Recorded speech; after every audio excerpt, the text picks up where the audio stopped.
amount of time to get going and get through all of your wonderful information that you have for us today. Everyone, thank you so much for joining us, Healthy Lifestyles and Mountain America Credit Union today for this financial teaching moments for kids presentation. As always with our workshops, please feel free to throw your questions or comments in the chat.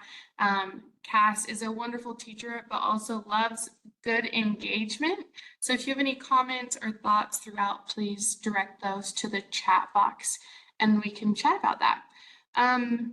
And for points, just a reminder, as you attend workshops in general, specifically with this one today, since you're on, go to Well Steps, log in, and then you're going to go down and select that you attended this workshop to get points for today, as we no longer do sign-ins. So without further ado, I'm going to turn the time over to Cass, and I'll let you introduce yourself. I know maybe some of us have seen and heard from you before, but it's always a great refresher, and the time is yours. Awesome. Thank you. I know I'm really excited to be with you. I feel like it's been a few months, and one of my favorite parts of my job is getting to talk about the behavioral psychological aspects of money. And so, Holly, who you guys all know really well by now, she knows that about me. She's our fearless leader of our team. And so anytime we get the chance, she's like, oh, we're going to put you on this one. So I spend a lot of time talking about money in the brain and, finding happiness and fulfillment with your money. And honestly, that is my bread and butter. I love talking about those things because so much of the time we spend talking about things like budgeting and debt repayment and credit, and all of that is important, but also these behaviors that help us learn to regulate and understand our decision making are important. And we're going to talk a little bit more about those as we talk about how to start to teach our kids these things. So this is financial teaching moments for kids. And a lot of this imagery is targeted towards young children, but I want you to know that this content is relevant whether you have young children or older children. And so I'll make sure that I include a mix of stories in there. I will say I am a mom of 5 kids. I have 2 biological kids and 3 stepkids, and we've got lots going on in our lives. And of course, because of what I do for a living, there are a lot of conversations about money. And so I'm going to share some of those stories with you as well. As we get in here, if there's anything in particular that you're hoping to get out of this or that you're wanting to know, go ahead and drop it in the chat. That just really helps me kind of guide the conversation and make sure that you guys are getting what you want out of this. And as always, if I don't know the answer, it's likely I know somebody who does, or I can direct you to a source that can be of assistance. And so please don't feel like you're limited or that you shouldn't ask those questions. You may have heard my computer just kind of razz up a little bit. Don't worry about it. It's just the computer, but it does like to sound like it's taking off. So specifically today, we're going to talk about how our money scripts influence our children. This plays a big role as we raise our kids, because as we know about money scripts, and maybe you remember from Money in the Brain, our money scripts influence our own behavior, and they come from our own experiences and the way that we were developed and raised. And so naturally, we're going to influence our own children's money scripts. We'll also talk about, how do we actually teach our kids, specifically recalling the differences between implicit and explicit learning experiences.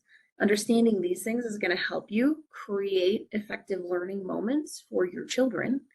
And then we'll talk about the why, what, and how model, which by now you're probably very familiar with, but we'll kind of do a quick overview, and we'll talk about how we can use that as we start to think about and plan the experiences that we want our children to have as they learn about money.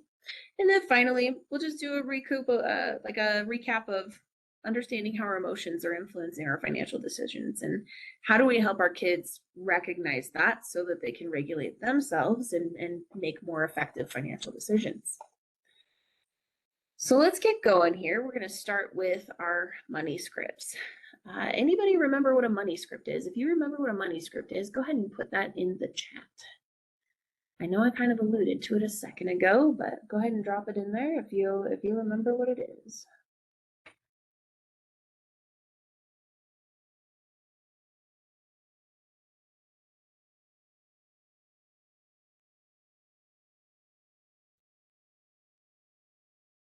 I think we have a smaller group too. We could probably just have you come off of mute. Don't be afraid to to do that too. Yes, it is your learned perspective about how you see money and finances in your life. And I'd even go so far as if you are familiar with the term bias, I would say that our money scripts are essentially biases that we have about money. When you think about the origin of biases, there's two ways it can go. One of those, when I say origin of biases, what I mean by that is really what are our experiences and what have we been taught to believe along the way.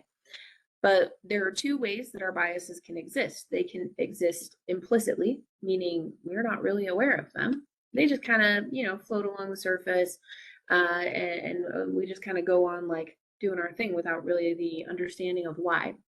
And then we also have explicit biases, where we are very much aware of what we prefer or what we don't like, what scares us. Some of these attitudes like credit cards are bad is an example of an explicit bias. So why is it important for us to be aware of these for ourselves? Well, there are a few ways that this can start to influence our own children. Some of that comes through, the behaviors that we demonstrate as we raise our kids. Other ways, so let's go to this next slide where I can show you that, right? So those things like credit cards are bad. That could be something I've seen plenty of adults who come into my presentations with this and they say, that's an interesting idea. Where did you get that from? And they'll say, oh, my mom and dad struggled with debt, or, sometimes they reflect on their own experience. There are other things that can limit us in terms of our money scripts, like investing is only for wealthy people. Another one that influences my behavior a lot is, I have to buy new in order to have high quality items. I'm still working through that one myself.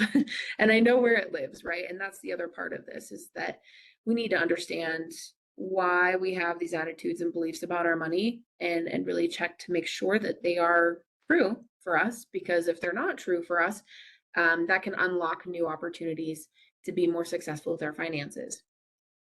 Now let's talk about some of the money scripts that influence our behavior, that might influence our willingness or ability to teach our children, because this is a really important thing that we have to recognize within ourselves before we can start to have those conversations with our kids.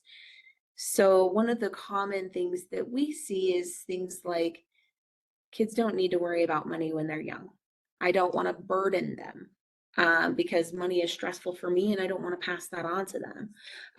You might also hear things like, well, kids learn about money at school. They're fine, right? And I will tell you, having been in the high school classrooms and what they're learning about in like the financial education perspective, the teachers are doing a really great job, but there's a lot that they're not getting, because a lot of that stuff has to come, and it has to come in from the home. Okay. Another thing that we might believe about ourselves that could influence how well we teach our kids is this idea that we're not good at money and therefore I should not teach my children, or I cannot teach my children.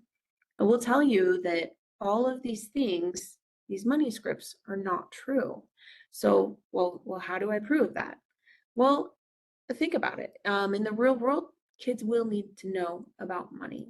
When I sit down for coaching sessions, I talk with people who are in kind of this middle situation where they're still trying to raise children, but they have grown children living in their homes, and their grandchildren are living with them. And it's like, well, how do we get to that? Well, it's not necessarily they didn't teach them about money, but sometimes we do these things where we unintentionally, remember our implicit biases, we might try to protect our kids. And that can have negative consequences for our children and for us down the road. And so we do want our children to start to think about money, not necessarily worry about it, but let's start to create situations where they can learn about money in a positive manner. They can start to understand their thoughts and their behaviors, so that they can build an effective relationship with their money. Okay. And then finally, I'm not good at money, therefore I cannot teach my children. I don't want to hear that from anybody. And here's the reason why. We all have the opportunity to be a little bit better And one way that we overcome this I'm not good at money thing is doing exactly what you're doing in this class today. You're sitting here, you're learning, and hopefully you're taking that with you and reflecting about, what is it that I need to do better, or where should I do more research, or what is different that I could try that would put me in a better situation. And as we do all of that, we gain experience, and then we're able to share those experiences with our kids. So we've already kind of talked about this with this slide. What do I do to overcome my money scripts? Well, it's really have an awareness of the money scripts, and then do your research to determine what's true for you and what isn't. Sometimes we have to check ourselves a little bit because we cling to something so intensely because it's maybe all that we've known. It's hard to let go. We can ask ourselves questions like, well, what proof do I have that that's the true, like that belief is true, or it's the only way, right? And then we have that opportunity to try something new. So that's all I'll say on money scripts. Next, I'm going to talk to you about implicit learning and explicit learning. Now remember, yes, I love that. Thank you, Brittany. You can attend a Mountain America free coaching session if you want to, talk about your money scripts and work through those, or even explore it a little bit more. Now turning over to that implicit and explicit learning. So this is helpful for you to know because this is going to allow you to recognize situations that you can either kind of craft up and make a formal learning experience, or in reflection you might be like, that was an implicit learning experience. And really both experiences, whether it's implicit or explicit, are critical for helping your children. So if you're like, I'm not quite differentiating between the two of these yet, don't worry, I'm going to explain it in more detail. But before I do, I want to share this story with you. Okay. So this image, this is a few years old. I was actually telling Brittany a minute ago, like it's just crazy how fast our kids grow up. Because when this story happened, my oldest child was 8 and he's now 12. So what you see here is, during the pandemic, the gyms all closed. And one of the things that I needed to do to maintain my mental health was continue working out. And so even though the gyms were closed, I had found ways to acquire some dumbbells and do a workout in my garage. This particular workout is a doozy, by the way. It's a tribute workout to like a community member's child being born. But you can see on the left side, I've got my workout written on the wall: the 700 rounds, 200-meter run, 15 back squats, and then the maximum number of devil's press I could bust out. And I would do this, 2 or 3 times a week, where I'd just come out, get in the garage, write my workout in chalk on the wall, still do it to this day, and do my workout, and I didn't think that I was making a big deal out of things. I was just like, this is my time to go take care of my mental health and, push my body a little bit. And one day I came out to the garage and I kind of it caught me by surprise to see what my kid had written on the wall. So you can see on the right side of the screen, this is his workout. It's the kid's workout. And he's got movements in there that are similar to the ones that I had done. Like he wanted to run, he wanted to squat, do push-ups, sit-ups, and mounted climbers. But then you can see some where he got a little creative, like the yeet and the steamroller. And I actually asked him to show me these because I was like, what is this? But I was really impressed with the way that he had just kind of took his own initiative and come outside and put his workout on the wall, not really knowing what to do. He just came out and did it, right? And of course I was like, where did this come from? What I hadn't realized is this is an example of implicit learning. Okay, our kids are watching us. They're watching what we do in everything, which is exciting and equally scary, if you ask me. But this is an example of implicit learning. So implicit learning is that learning that takes place without us really being aware that it's even happening.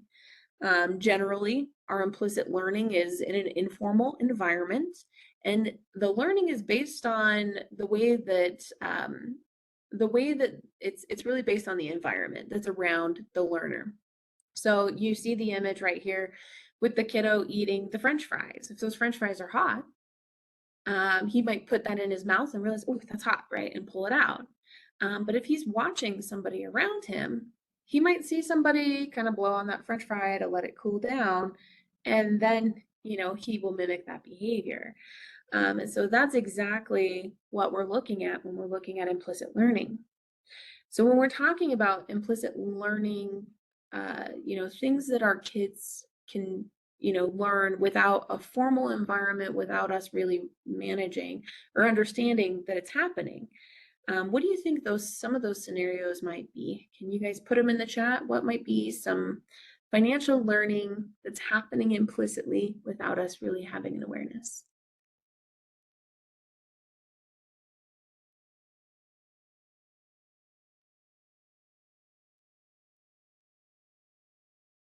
And you can put it in the chat or you can come off mute, you choose.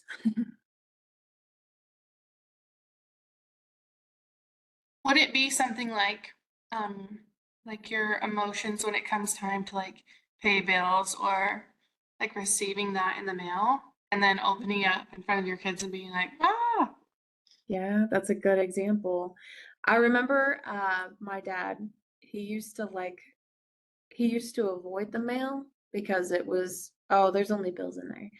And it's funny because I find myself kind of doing the same behavior, not intentionally trying to avoid the bills. It's just in my behavior. I get kind of stressed going out to the mailbox.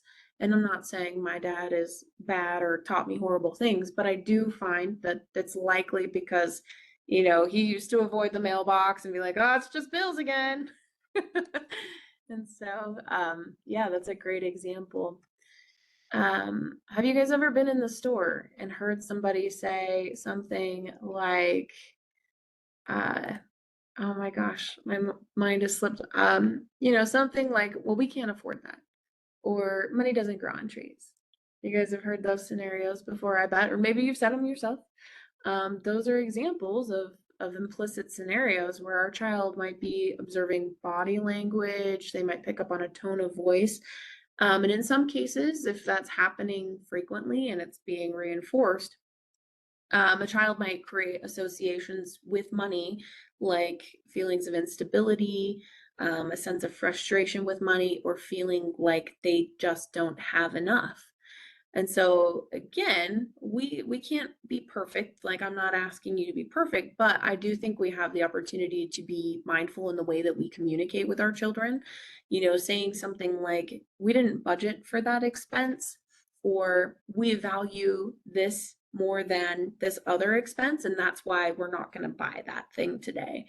When we are teaching kids things like, well, we didn't budget for that, or we value this expense over this other, the child begins to learn things like prioritization. Even delayed gratification might be one of those things, right? And we can't do it today, but if we budget for it next month, we could make that work.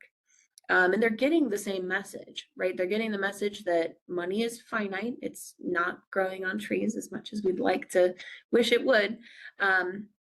But instead of developing these attitudes of instability or feeling like there's not enough, they're actually starting to develop attitudes of discipline and financial satisfaction. So I think that's kind of exciting that we have the ability to kind of manipulate the things that our children can learn. And it really does take a little bit of some of that mindfulness that we've talked about with money in the brain to have that influence. Trudy says, my dad used to take a calculator to the grocery store when we went. It was a good lesson. I love that. How many of us are guilty of just like walking down I always think of like I feel like I saw this in a reel or a TV show or something, right? Where they just like take their arm through the grocery aisle and they're like, run, all the cans and boxes go into the cart. Some of us, we don't realize it, but we do have that behavior. And there's the reason why that like, don't go shopping while you're hungry cliche is in there. But I love that, Trudy. Thank you for sharing. It could be a great way for our kids to start to see how things are adding up and recognizing, okay, we've hit that limit rather than, oops, we went a little bit over. And so that could be a really good thing for our kids to learn. And I love that could kind of double up. If you're watching your dad do this and he doesn't really have a formal learning plan around it, that would be an implicit learning scenario. We're going to switch gears a little bit now. We're going to talk about explicit learning scenario. Now, if you're a millennial like me, the word explicit, you automatically think of the CDs that your mom and dad didn't want you to have in the late 90s and early 2000s. But this is a little bit different. I guess Gen Xers too. Yeah, I know you guys were in that too. But the explicit learning is more about the intentional learning scenarios that we can build. So think of a formal environment like a classroom, and we can actually, from these experiences, we can actually test what someone has learned, which is really exciting because we can say, ooh, did this strategy work, or did this strategy, not work as well as we wanted it to? One of the things to keep in mind is that explicit learning doesn't just have to take place in a classroom. You could turn a kitchen into a formal learning experience, right? So we think of the context of like diet and nutrition. When you are in the kitchen and you're having your kids like help you put a meal together, okay, we're making spaghetti tonight. So even if you're like me and you're lazy and use the jarred sauce, don't come after me. But still like cut up your veggies to go on the side. Your kiddo is starting to see, hey, we're using carbs, we're using protein, we're using veggies. They're learning in a formal environment, and you could come back and say, okay, what did we learn from that? And I think that's kind of cool. So again, there's ways that we can turn learning experiences into explicit learning where it is intentional and we are focused on a goal. What you are doing right now is explicit learning. Okay. Now, school's out right now. Anybody losing their minds yet? It's okay if you are, I won't judge. Like I said, I have 5 kids. We wake up 8 o'clock, the TV's on. It sounds like the house is exploding because of whatever they're watching. But one of the things that I've had a lot of fun with is leveraging Bonsai Junior. And I'm not sure if we've mentioned this on here, but Bonsai Junior is essentially a game that provides kids with real life scenarios and shows them how to make wise decisions when faced with financial dilemmas. So have you ever thought, gosh, I wish I would have had a way to have learned this without making this financial mistake? That's exactly what Bonsai Junior does. It's designed for kids who are 8 to 12. It's a lot of fun for adults to play. I will tell you, my now 12-year-old has beat it a couple of times, and I have yet to beat it. So I don't know what that says about me, but but yeah, it's a lot of fun. They use this scenario where the kiddo is running a summer lemonade stand and they're trying to earn a new bike or a hoverboard as their financial goal. And so they get to work through these concepts like borrowing and repayment. Mom gives them an IOU to go buy stuff for their lemonade stand.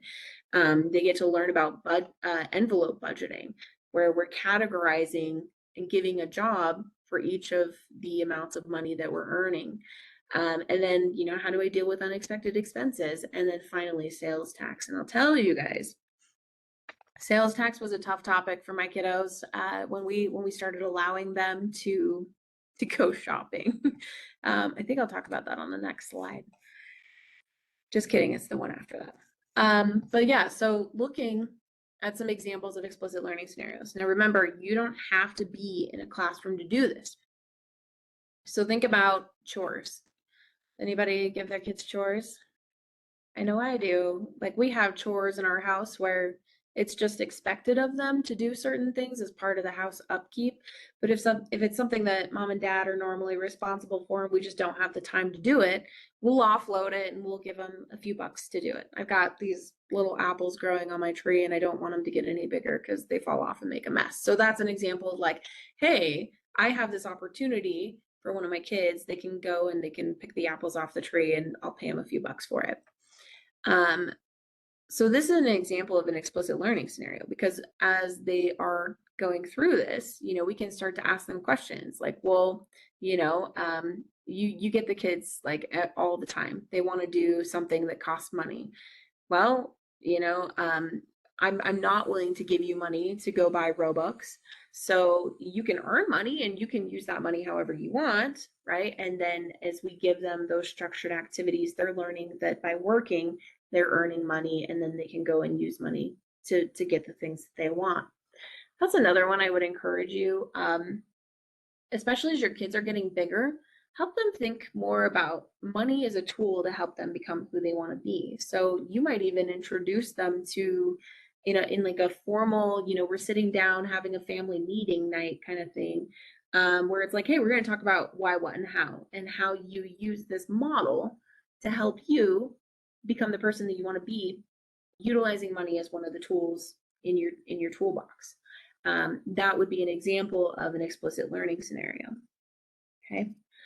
Another example of explicit learning scenario, like I said, we're going to talk about sales tax. Taking your kids to the store with a set amount of money. So remember, you're kind of setting up the parameters of this activity. We're going to go to Target, and you're going to get $15 to spend. And the expectation is that you also pay for your sales tax in addition to whatever you buy. So we did this once, and I don't think I did a great job of setting it up because I didn't set my kiddo up to understand how much sales tax actually was. And I was like, you get $15 to spend on a toy of your choice, and we'll just let it be. Kiddo walks around after 20 minutes of debating between this Lego set and this Lego set. He finally decides. I'm like, cool, let's go.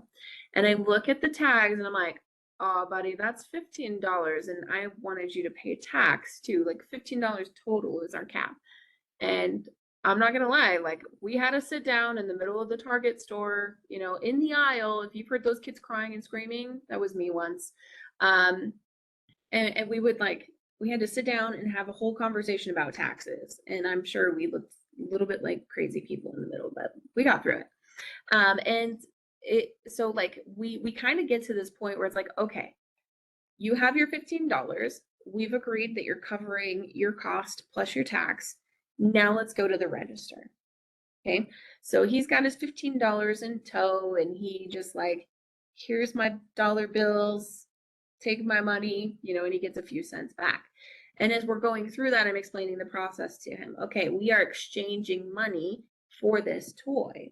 Now, as they get older, you might change that activity a little bit. Instead of using cash, you might use something like a My Express debit card. Don't give them your debit card with your PIN number, right? But maybe give them, a lot of financial institutions do this, where you can get like a separate card with their name on it so that they have charging privileges. And you use that with their PIN number, and you watch them and guide them as they go through that process. There's a whole, like you could go into a whole slew of things with that, right? We could have a sit down conversation about, hey, I am giving you this debit card. These are the expectations that go with this debit card, and that could even morph into talking about, safety, like financial safety, not giving out your PIN, making sure that you've always got that card stowed somewhere safely. What do I do if I lose that card? You can start to see how all of these lessons begin to transform.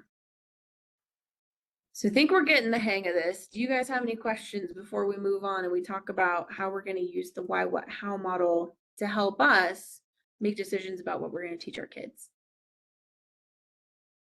Pretty good. Okay, we're cruising through this presentation, guys. I don't know how I feel about it. Like, I'm glad we're moving at a good pace, but I'm like, am I forgetting something? I don't think so. All right. So those of you who've sat through Money in the Brain or Everyday Financial Success or Prioritize Your Spending to Free Yourself from Debt, we've introduced the why, what, how model to you. And this is really there to help us maintain focus and accountability so that we can stay on track with our financial plans.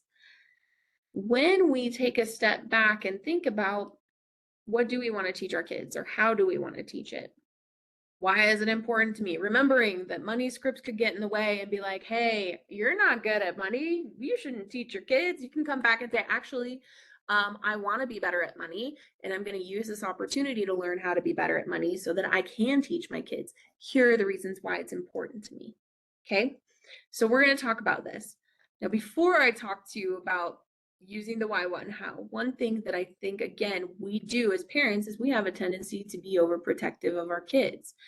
Have you ever been in the store and your kid's like, I want to buy this? And you're like, no. My kids do this. Robux, mine coins, I don't get it. And I'm like, that is a stupid thing to spend your money on. And this is me talking to my kids. But I do tell them, like, this is not a good use of your money. It's digital. It's not going to help you really do anything, but it looks cool in the game. Okay, well, that's not important, right? We get in our way. We have a tendency to be so protective over our kids that we don't allow them to fail. Okay, and this is where this quote comes to mind and really emphasizes the importance of allowing our kids to fail, especially right now while they're young. It's the best time for them to learn because there's the lowest amount of risk. If we protect our kids, you know, all the way up into adulthood, and here's what you can buy and here's what you can't buy, and you know, I'm not gonna burden you with this concern. Guess what happens? Those kids turn 18, they move out of the house. Suddenly they're free to make their own decisions. And what are they going to do? They're probably going to do everything you hoped that they wouldn't do because you were trying to protect them, right? And so when we allow our kids to fail in a safe space, that really is the opportunity for them to learn, and the consequences are pretty low risk. But kids remember what, you know, they remember the way that they felt and they remember the experience that they had. Okay. Here it is. The famous why, what, and how. And if this is the first time you're seeing this, I apologize. Because this is such a great, like, I love this model. And really what I love about it is that no matter what the financial goal is, you can always come back to this and find your fire, your motivation to keep going, and really help you find your focus. So I'll briefly review it. The why is all about, who do you ultimately want to become? That's it, right? It sounds easy, right? So what do you value? What are your hopes and dreams? I go into therapeutic communities where people who've been incarcerated are kind of working their way through recovery to come back into the community. And I will talk to them and they're like, oh, no, I don't want to say that because that's stupid. I'm like, lay it on me, you know, and somebody will tell me something amazing. Like, I want to be an author. Like, I want to publish a book about my life because frankly, it's been a little crazy and I want other people to know about this story. That's cool. Don't tell yourself that you can't do that. Like, your why is all the things that you could ever hope to become, realistic or not. Okay. And then we're going to think about how to use our money to help us achieve those things. So then we go into the what. Now, one of the things that I've found in terms of financial satisfaction is that if my goals, my financial goals, are not directly tied to the things that are most important to me, even as I'm achieving them, they do not remain valuable to me. Like, I eventually kind of lose touch with what's really important to me, and suddenly I'm just spinning my wheels to get to the next thing, and it really isn't contributing satisfaction to my life. So when we're creating our financial goals, we want to tie back to the why. And then finally, the how is really the step-by-step plan of how you are going to achieve the things that you've listed in your what. So let's talk now about emotions and financial decision making. Okay, I'm missing something here. Hang on a second. Sorry, guys. Let me show you this slide instead. So we're going to take this and we're going to put this into application. That's why I was like, something is wrong here. There's a whole slide where I want you to see how this is applied. Okay, you can see that this individual's why is that they want their children to be able to manage their money effectively. So they list out their what. And their what's kind of lengthy. I'm not going to lie to you. We'll go through a few slides so you can see what's going on. But they are going to say, again, using specific, measurable, attainable, relevant, and time-bound goals, SMART goals. In the next 2 weeks, I'll set up a system where my children earn tokens for each task they complete during the day. And then my children can spend tokens on privileges, activities, or small prizes. This is a great thing to do if you have those kiddos that don't quite understand the concept of money yet. So 2, 3-year-olds, every time they're doing something awesome, here's a token. When you get 5 tokens, you get a sticker. If you want to save your tokens, we can get something a little bit bigger. Maybe it's a little toy. And then, as if you save even more than that, maybe we could go out for ice cream or something. So you can start to see how we're teaching our kids to use money without them really understanding quite yet the construct of money. So you can see in their house, again, the how is what they're going to do to achieve the things they've listed in their what. So this takes a little bit of planning, right? I'm going to take some time to determine what they can complete to earn tokens, determine the number of tokens that they need to get privileges, activities, prizes. Am I going to, tier them up so that they can learn how to save? Maybe not initially, especially if they're little, like that whole idea of delayed gratification, that's not there yet, right? But that might be appropriate for more like a 5 or a 6-year-old. And then I'm going to help my kids create jars so that they can keep track of their tokens. If you have a lot of kids like me, you put names on everything. Like I should just get like one of those machine labels and just have it there, have it pre-made. And then there's some follow through once you've set it up, right? I'm gonna give tokens upon completion of a task. I'm gonna help them count tokens and talk about different redemption options to encourage discussions about the pros and cons of each option. Now, again, this might be delayed on the age of the children. So this is a good place for young kids to start. Now let's shift focus a little bit. Maybe we've got some kids who are a little bit older and we're trying to teach them the importance of being charitable. Good question? Just making sure. Okay. So, the what would be like, I want to identify and donate $200 to a local nonprofit for the holiday season. From there, we've got some hows. Now you'll notice that instead of it, I will, it's changed now. It's changed to each family member will in this case. So each family member is going to research nonprofits to choose, and then they're going to pitch it to the family. The family will decide which nonprofit they want to receive the donation, and then they're going to go together as a family to deliver that donation. So that's another example. Again, probably more appropriate for older kids. And then finally, this might be for your young adults or your like mid to older teens. I would say maybe like 14, 15 years old. This is probably appropriate. Perhaps you could start younger if your kids are really good at math. But that whole like, I want my child to learn how to create and follow a budget. So that's why. Why is that important to me? Well, because I want my kid to be independent.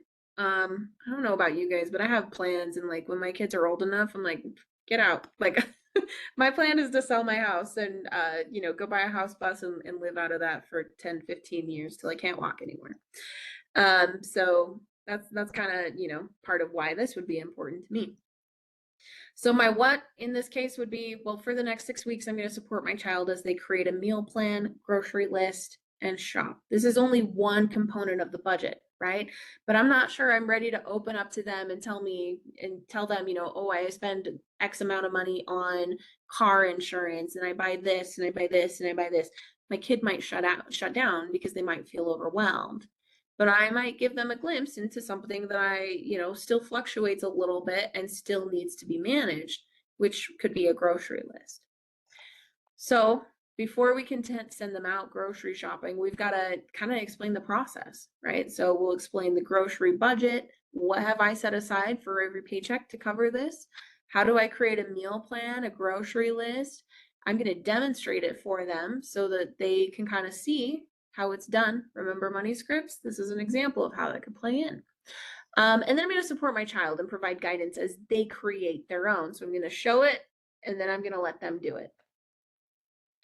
And then we are going to go shopping. And this sounds kind of scary, right? Maybe don't let your kids go shopping all by themselves that first go round. My dad learned that the hard way, gave me $75 to go shopping for school clothes. I came back with a single pair of boots. He was furious. kind of put himself into it though, because he didn't set any expectations. So we are going to go with them, and we're going to take some time to compare brands and prices. We might even walk around with the calculator so that we can start to see things add up.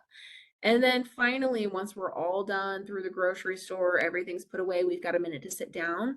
We're going to talk about the experience and kind of process that. And we're going to help them understand, you know, what they did well and what the opportunities are for improvement. And again, you know, the next week, we'll kind of set it up with that same expectation. Okay, we're going to go try this again, remembering that last time we struggled with this and this, and we did really well with this. So here's what we're going to work on.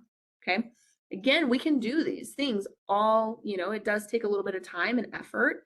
I will tell you, in my opinion, I think it's worthwhile, because if we can set our children up for success and allow them to have small failures now, hopefully they can have that confidence and be able to manage things independently in the future. What questions do you guys have before we wrap up with our last objective?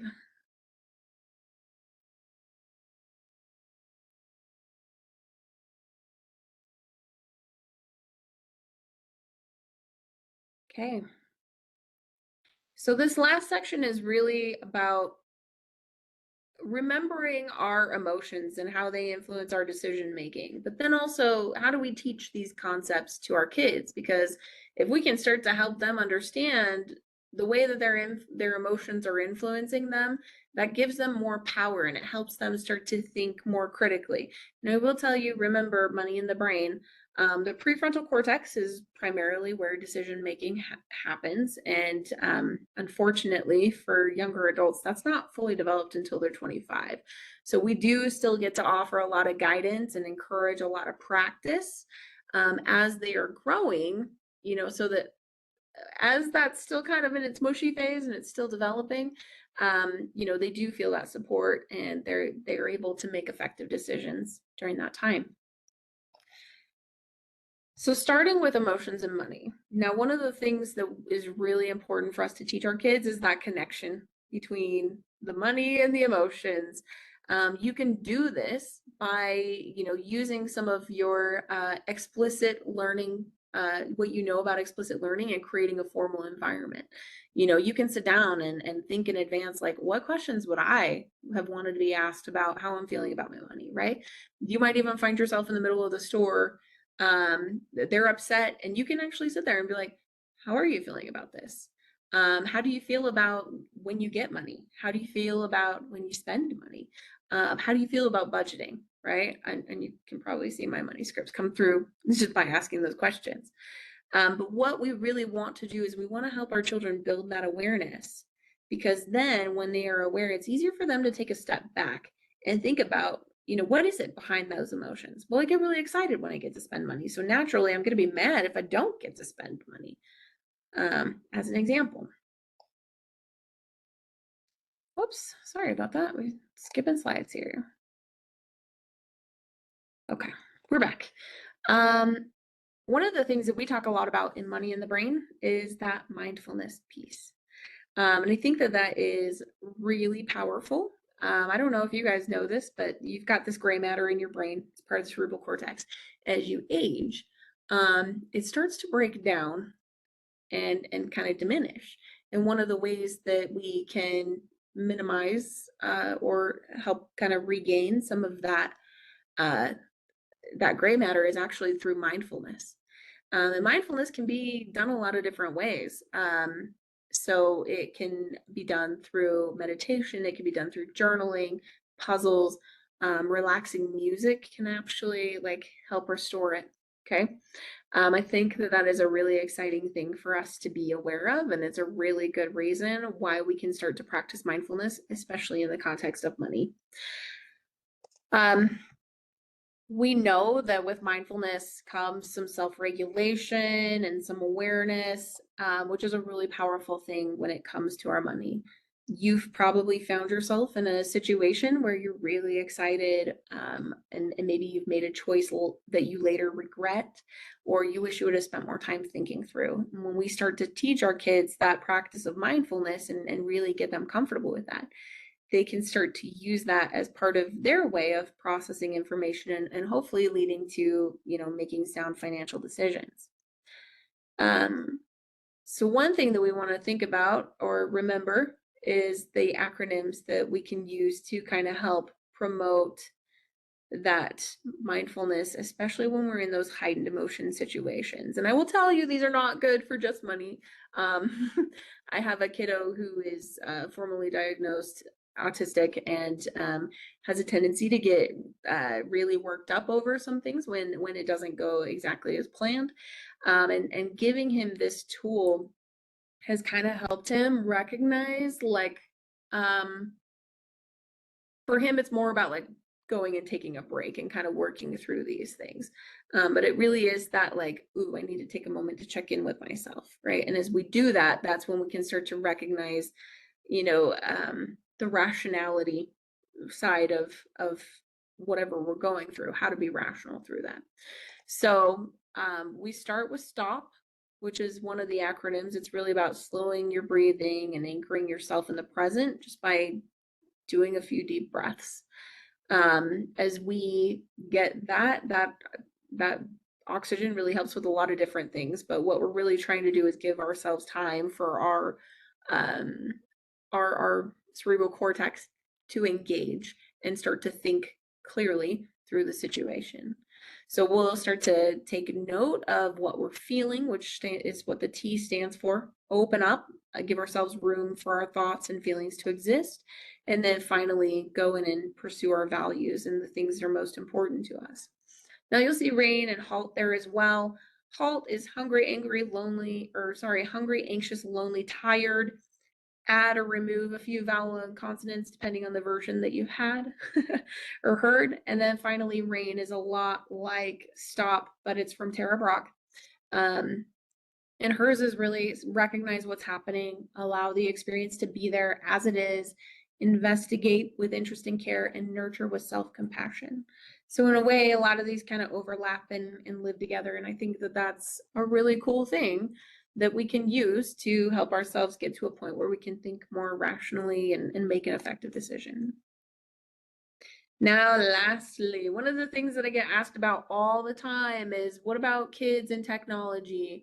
And here's what I would say to that, okay? There are a few things that we can do to leverage technology to help us with emotion and kind of make our lives a little bit easier. Things like setting up automatic savings and bill pay. This is a really helpful way because we don't have to think about it or feel it, right? And this can also be good for our young adults because they get so busy. Like I remember, I frequently brag that, at one point I was going to school full time, I was working full time, I was growing a human, and like doing an internship. And I was like, I don't know how we stayed alive other than like the automatic, the automatic transfers really kept us in check. So that's one thing to kind of think about with your older kids, especially as they get busy. Learning to use a debit card is another great thing that kids can start to leverage. With that, though, I would suggest that you set up alerts and notifications. This will help you kind of stay on top of things and make sure that nothing crazy is going on. Sometimes we've had situations where kids aren't aware of scams, and they've withdrawn $2,500 from their account. We've done a lot to try to minimize and prevent that since that's happened. But it is something, having those notifications on can really help. We also talked about, setting, teaching our kids how to save, right? A minute ago when we were talking through the why, what, and how. So we can set that up for our kids and for ourselves through the use of digital money management tools. Secondary savings accounts with named saving goals is another one that we could use. Okay. One thing that I've done, so one of my stepkids is 15. He got a job over the summer. He's been earning a little bit of money here and there. And we actually talked about like, hey, when you're earning, what is the savings goal that you have? He wants to buy an e-bike. And so we've started to talk about, well, what do you need to do in order to make that happen? Going back to the why, what, and how. He wants some independence. He wants to feel like he can, ride around. He enjoys being with his friends. That's part of it. So having this e-bike allows him to do that. Well, I got to go to work. I got to put money aside for that. For him, he's putting it in a savings account with a named goal of e-bike. I want to have a little bit aside so that I can spend and enjoy the money that I'm making. That's another thing that he's thinking about, right? And so this is where those digital money management tools can really come into play. Now, one thing that a teenager is usually invested in or interested in is the investing. I love that high schools have made investing this really sexy thing of like, yes, start early so that you can put a little bit in and watch it grow over time. And there's nothing wrong with that. But I get a lot of questions from young adults or kids that are like 16, 17. They want to get in and they want to start investing. What I will say is because it is investing, they do have to be over 18. If they aren't, you can actually sign them up. So, if you want to use an app like Acorns where they spend $35.40, the app will move 60 cents over into an investing account. That is all fine and good. I'm totally up for that. Just be aware that if they're under 18, you'll have to help them set that up and own the account until they are old enough to take it over. So that is all I have for you today. In terms of like ways to teach your kids about money and kind of what to think about as you go into those opportunities. As always, we don't want you to just sit here and chill for an hour, but I would love for you to take some of these concepts with you and begin to apply them to your own financial situation. So as you think about teaching your kids about money, I'd encourage you to explore your money scripts if you haven't done so already. Or, if you did that in January and you want to take another quick look at it, that's a really great thing for you to kind of consider and keep it the kind of the back of your mind. Think about those explicit learning opportunities. What could you do? What kind of conversations could you structure to help your kids begin to learn about money? If you haven't already, try use the why, what, how model. And if you are using it, maybe that's something that you can start to teach your kids about so that they can have a methodology or a way to start to make those decisions about their money. And then finally, as scary as it sounds, don't be afraid to involve your kids in your budgeting process. Again, you don't have to turn over the whole budget to them, but give them a piece of the budget where you've got a little bit of flexibility and it won't destroy everything if they go over. Something like, if you've got an entertainment budget and you're trying to figure out like a family night, that could be a great opportunity for your kids to start to work on their budgeting skills. Hey guys, we have $50 that we can use today to go watch a movie or to do something else. How about you guys look into it and tell me what you find and let's come up with a plan. So there's different things like that. And then finally, log into Bonsai. Like I said, if your kids are at home driving you crazy, like mine have been, Bonsai is a great thing to get them engaged. Again, they're kind of learning without realizing that they're learning. They're there to just kind of play a game, achieve the goal, and a lot of kids enjoy doing that. One thing I will say is Bonsai is not just for kids. In fact, I know you guys, you have your Bonsai website, and I see that a lot of people are using it. Bonsai has a ton of different resources about different financial topics. So whether it's, looking at how to teach kids about money, or, you're wanting to think about how do I pay for college for them, or how do I, how do I check to make sure that I'm on track for my retirement plan? Or maybe my kiddo is interested in investing and I want to kind of show them some content about that. All of that is there for you. It's free. It's on your Salt Lake County Bonsai page that you can access that. And then finally, as Brittany mentioned earlier, we do offer one-on-one financial coaching. It is free. It's confidential. We're not going to tell anybody that you've gone through coaching. And we talk about all sorts of things. Again, we can talk a little bit about money scripts. We can talk about financial goals, debt repayment, budgeting, credit. If you've got a kiddo who's getting ready to take on their own money, have them sit down with us. Sometimes, speaking from experience, my kids don't always want to listen to me, and I'm like, do you know what I do? Um, but allowing your kids to kind of meet with somebody else who is not the parental figure can sometimes, be a little bit more comfortable for them or more effective. And then, this is the best way to get on our schedule. So I'll leave this QR code up here, but if you have any questions, feel free to come off of mute or put them in the chat. I'll be here for a few minutes and I will turn it back over to Brittany. Awesome. Thank you so much, Cass. Every single time. Never short on delivery. We really appreciate your information, your education, and your experiences that you bring to our workplace. We really appreciate that.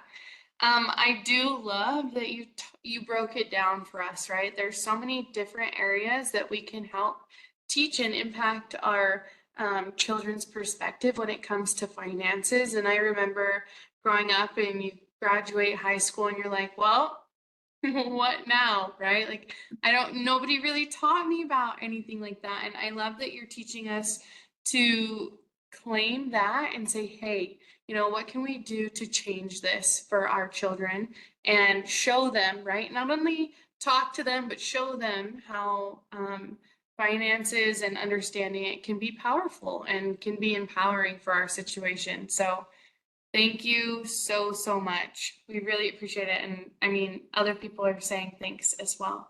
Yeah, I see that. Thank you.